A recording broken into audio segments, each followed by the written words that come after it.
já sentiu aquelas pontadas doloridas na cabeça que às vezes refletem no pescoço e no rosto? No Brasil, pesquisas mostram que 75 em cada 100 pessoas sentem regularmente uma dor de cabeça. E muitos resolvem o problema dando uma passadinha na farmácia. A automedicação é especialmente perigosa para quem sofre de enxaqueca.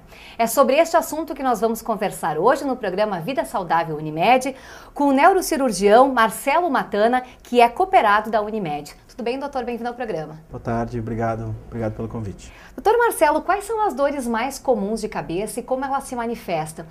Perfeito. Dor de cabeça tem o nome médico de cefaleia, né? Cefaleia é algo que dói na região da cabeça. Todo mundo pensa que o que mais dói na cabeça é o cérebro, é o que a gente tem dentro do crânio, da cabeça. Mas o cérebro, o tecido nervoso, ele é uma estrutura que não possui receptores para dor. Na verdade, o cérebro, o tecido nervoso não dói. O que dói na cabeça são os envoltórios da cabeça. A musculatura da cabeça, as articulações, por exemplo, como articulações temporomandibulares, as artérias. A cabeça, o cérebro, o encéfalo é extremamente vascularizado. Ele tem uma rica rede de vasos sanguíneos. E as artérias do cérebro podem doer bastante. Então, uma série de estruturas localizadas na cabeça podem dar dor, mas não o cérebro. Qual é a diferença básica entre a cefaleia e a enxaqueca, que são as mais comuns? Perfeito. Cefaleia é dor de cabeça, né? As pessoas popularmente chamam de uma dor de cabeça forte como sendo uma enxaqueca. A enxaqueca, na verdade, é um tipo de cefaleia. Quando a pessoa passa a sentir ou passa a ter cefaleia, ela precisa procurar auxílio médico e o médico, normalmente um neurologista, um neurocirurgião, um médico da área, precisa classificar, precisa identificar o tipo de cefaleia que a pessoa tem. Existem vários tipos de cefaleia e essa classificação, a aplicação de uma avaliação médica, onde uma entrevista, uma sequência de exames e um acompanhamento médico permite com que a gente classifique o tipo de cefaleia que a pessoa tem. Existe uma diferença muito grande e muito importante entre ter o que a gente chama de cefaleia primária e cefaleia secundária. Eu explico para os pacientes assim: cefaleia secundária é uma dor de cabeça secundária a outra coisa. Por exemplo, a pessoa sofre de sinusite crônica, que é um processo inflamatório nos seios da face. Isso dói. Então a pessoa tem uma cefaleia secundária a uma sinusite. A pessoa tem um problema na coluna cervical. Ela vai ter uma cefaleia secundária a um problema na coluna. As cefaleias mais comuns são as chamadas cefaleias primárias. Cefaleias primárias são tidas como cefaleias que não são secundárias a outros problemas. As cefaleias primárias, elas são diagnosticadas e caracterizadas na avaliação médica. Então, quando a gente encontra um paciente com cefaleia, a gente faz uma sequência de perguntas, uma entrevista médica dirigida com uma série de, vamos dizer assim, perguntas e para elaborar um raciocínio e classificar que essa síndrome é uma cefaleia primária e, a partir disso, classificar essa cefaleia primária. Existem dois grandes grupos de cefaleias primárias: as cefaleias tensionais e as enxaquecas.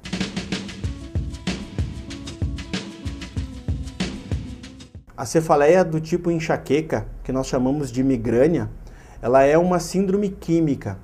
O paciente que sofre de migrânia, o paciente que sofre de enxaqueca, ele tem crises de liberação de substâncias químicas na circulação da cabeça que dão dor.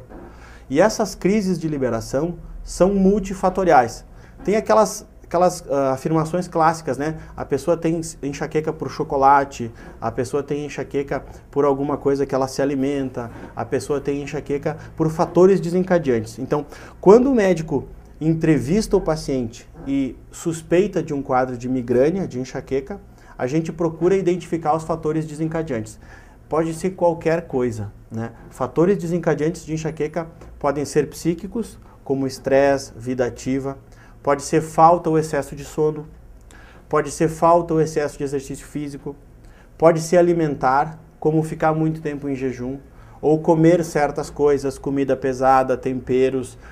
Então, eu já ouvi enxaqueca por cheiros, já ouvi enxaqueca por por exemplo, perfume de roupa, o sabão em pó que troca para lavar a roupa da casa, por temperos de comidas, por refrigerante, por conservantes, por peixe. Então, a entrevista médica ela é extremamente ampla, extremamente completa na busca da identificação desses fatores.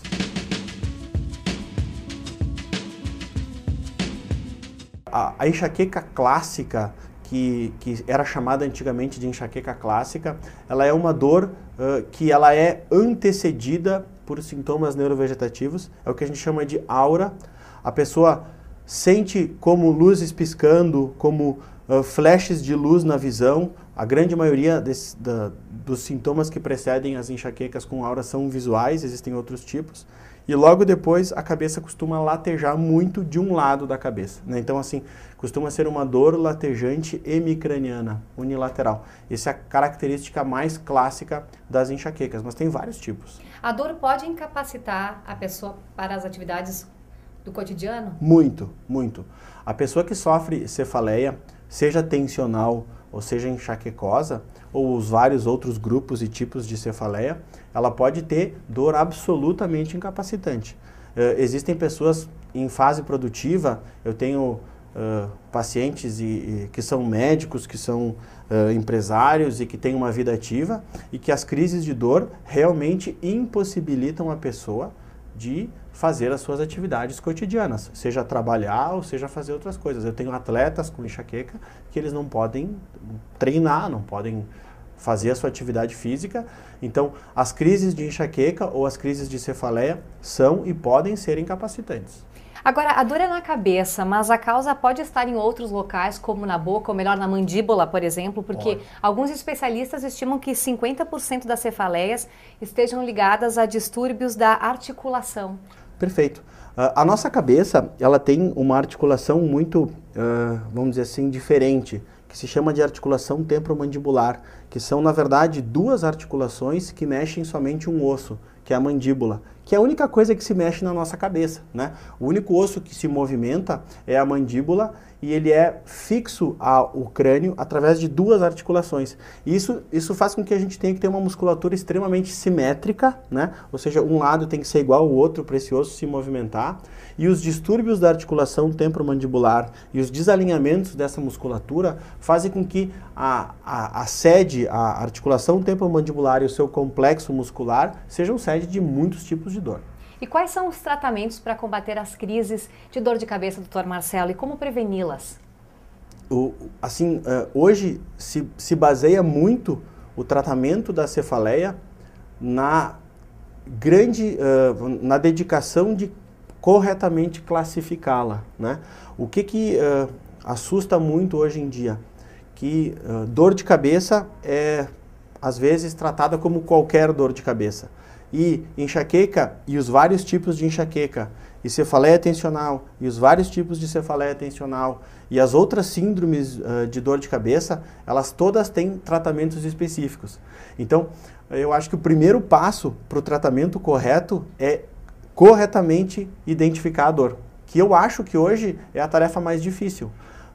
A classificação internacional de cefaleias classifica cefaleias em mais de 500 tipos, né? E se um profissional tem a possibilidade de conhecer esses tipos e se dedicar a conseguir determinar, junto com entrevistas, com diários, existem estruturas que a gente chama de diário de cefaleia, que a pessoa leva para casa com uma série de questionários, de perguntas. A pessoa tem que interagir muito com o profissional para se chegar ao diagnóstico correto de que tipo de cefaleia ele tem.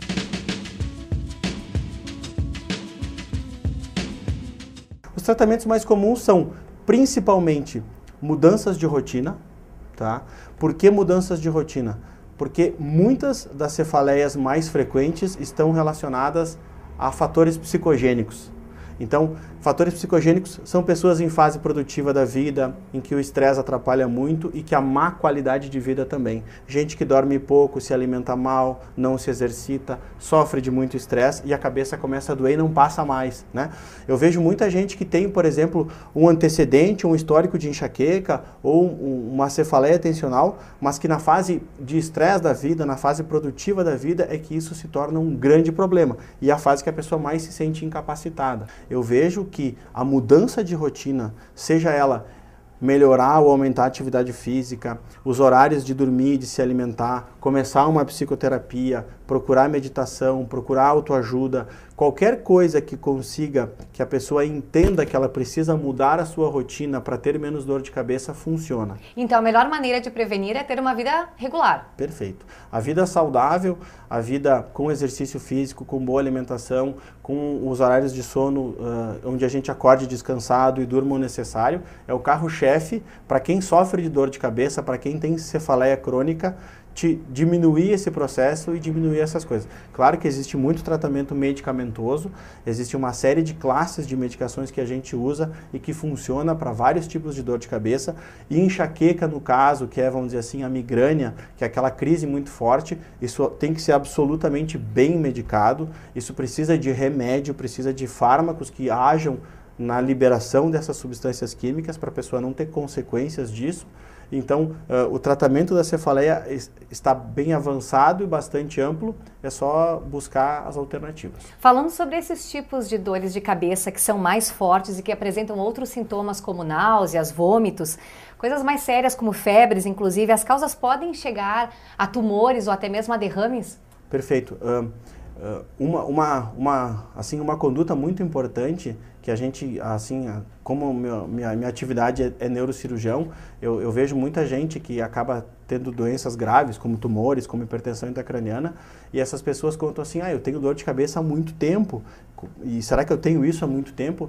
E o fato mais importante, e coisas que são de extremo alerta, é, por exemplo, pessoas que sofrem de dor de cabeça há algum tempo, e que de repente essa dor muda de padrão, ou seja, tu tem uma dorzinha de cabeça cada final de dia, no final da semana, ou quando tu está numa fase muito ruim, mas de repente essa dor muda, ela passa a ser insuportável, ela passa a ser o dia inteiro, ela passa a ser relacionada a coisas que não era. Então, quando ela muda de padrão, a pessoa precisa procurar ajuda, precisa procurar auxílio médico.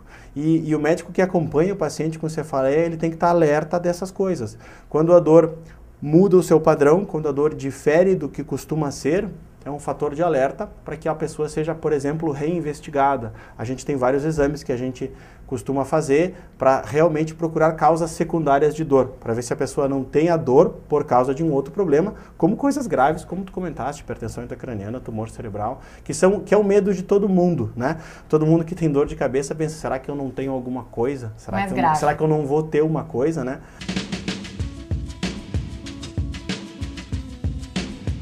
Uma das causas de maior automedicação é cefaleia, né? A pessoa que tem dor de cabeça crônica, que começa a ter uma dorzinha e que daí o amigo, o colega de trabalho, o parente, não, toma esse remedinho aqui, então ele toma e melhora, e aí ele começa a tomar 2, depois a dor aumenta e o outro diz que aquele outro é mais forte, então ele começa a tomar o segundo remédio, e isso infelizmente atrapalha demais, mesmo que a pessoa tenha uma cefaleia não grave, uma cefaleia tensional. A gente vê gente que vem consultar que está se automedicando há 5, 7, 10 anos, já passou de 2, 3 classes de remédio e passa a ter uma doença chamada dor crônica.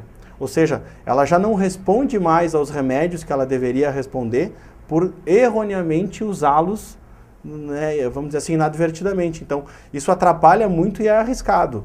Então, conforme esse tipo de manifestação, precisa da orientação médica. Tá certo. Doutor Marcelo, muito obrigada pela entrevista e até a próxima. Obrigado. Eu conversei com o Dr. Marcelo Matana, ele que é neurocirurgião cooperado da Unimed. A você que esteve conosco, obrigada pela sua audiência. Nos encontramos na próxima edição do programa Vida Saudável Unimed. Até lá!